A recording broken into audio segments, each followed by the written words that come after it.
But an understanding here with another video. So I'm going to get my post analysis on the Jaron Ennis fight and the Karen Chakhadzhian. This was a much better fight, in my opinion. And I want to say before I start explaining it, this is why you can't listen to any content creators sitting up here trying to persuade people by saying, nobody wants to see this fight again. Like bullshit. This was a fight to me. I thought both fighters had to redeem themselves. Yeah, we could talk about the 12-0 joint in the first fight. We could talk about how people said Karen ran the whole fight, but I don't think he even ran the whole fight in the first round. The first fight, because even though he was on his bicycle, really, he was actually tagging Boots. He just didn't capitalize on it because he had hit Boots like a couple of times and then he'd pull away. So that was his fault in that first fight. And Boots was sitting up here trying to do the Mike Tyson style, trying to go for home run shots and whatnot. Now, moving on to this fight. It was a much better fight. Karen had a different game plan, which probably to me might have surprised Boots. I think Boots was probably anticipating this fight go the first way it did in the first fight. But I guess Karen's team promised that this was going to be a fight and he was going to bring the fight to Boots, which he actually did. He was actually bringing the fight to Boots, especially in the first half of the fight. He was actually walking to Boots. Now, Boots did end up dropping Karen. I believe it was probably in the fifth round because he caught him as he was coming in and he capitalized on it. And Karen ended up taking a knee because, Boots was applying the pressure and he was getting ready to drop him anyway. But it was a veteran move by Karen by taking that knee. And then he got up and started going at it again. Now, the only takeaways I could see from this fight, personally, I thought it was a lot of low blows and it was definitely a lot of holding in this fight. I think the low blows was coming from Boots a lot. And it was a little bit too much holding from Karen's spot. You know what I'm saying?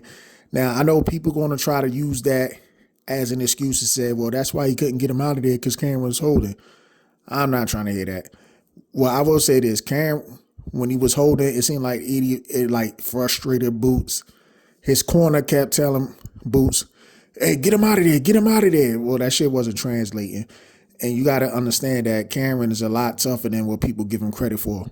No, he might not be the name for the casuals or whatever, but the man can fight. Let's just be honest here. This is probably best. Matter of fact, I ain't gonna say probably. This is Boots' best opponent on his resume thus far. Forget the name recognition because we could use the Lippin Nets name recognition and all that other stuff. We could use the Delorme name recognition, all that stuff. But let's just be honest here. Both of those guys were already past their prime when Boots fought them, especially Delorme. Way past his prime. Yeah, they're names, but it's not the same type of fighters. And then on top of that, Karen, there's nothing wrong. You know what I'm saying? Having Karen being your toughest opponent on your resume so far. There's nothing wrong with that. That was, to me, the way they was going at it was almost kind of like a high-level chess match. You know what I'm saying? Boots didn't look dominating as he did. And Boots, in my opinion, he got to clean up that defense some. Now, when I mean the defense, I ain't talking about how he was catching shots. I'm talking about the fact that sometimes he leaves his chin up in the air and he gets clipped.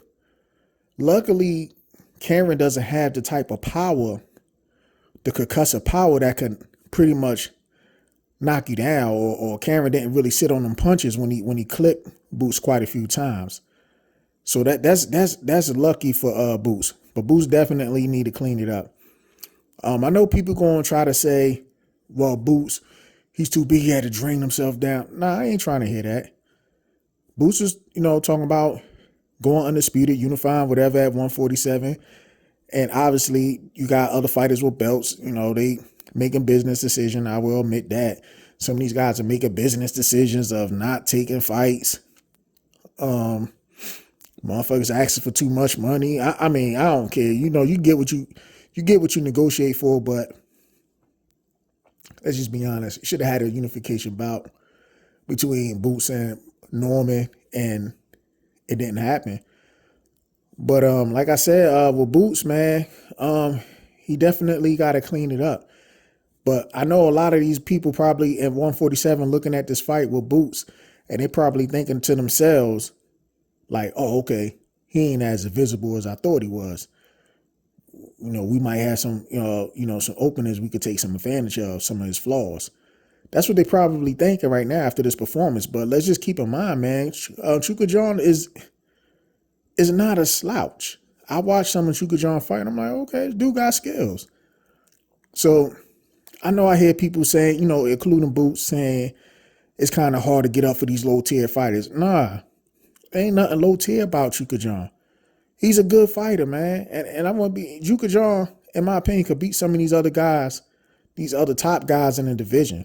I'm just going to be honest with you. He could beat some of these other top guys in the division. So don't just like put him down or whatnot. But anyway, it was, like I said, overall good performance, better fight, overall good performance on Jaron Ennis' part. And he could take this as a lesson learned as far as, not leaving your chin up in the air. Like you got to fix those defensive lapses and whatnot. Offense is great, but the defense, you just got to clean it up. But other than that, man, oh yeah, let me just say this one time. Boots did mention, I don't know if he was, 1 minute he said he wanted to go to 154, then he was going to stay at 147, then he said he might go to 140. He was all over the place. He almost looked like he was embarrassed of the result that he had during the interview and whatnot. When he was being interviewed in the ring, he didn't look too happy with himself. Man, look, if I was Boots, man, just hold your head up high, man. Karen is a lot better of a fighter than what you probably even gave him credit for. Like I said, just because he's not a name doesn't mean anything. But anyway, that's all I got for now. Bold and understanding, I'm out. Peace.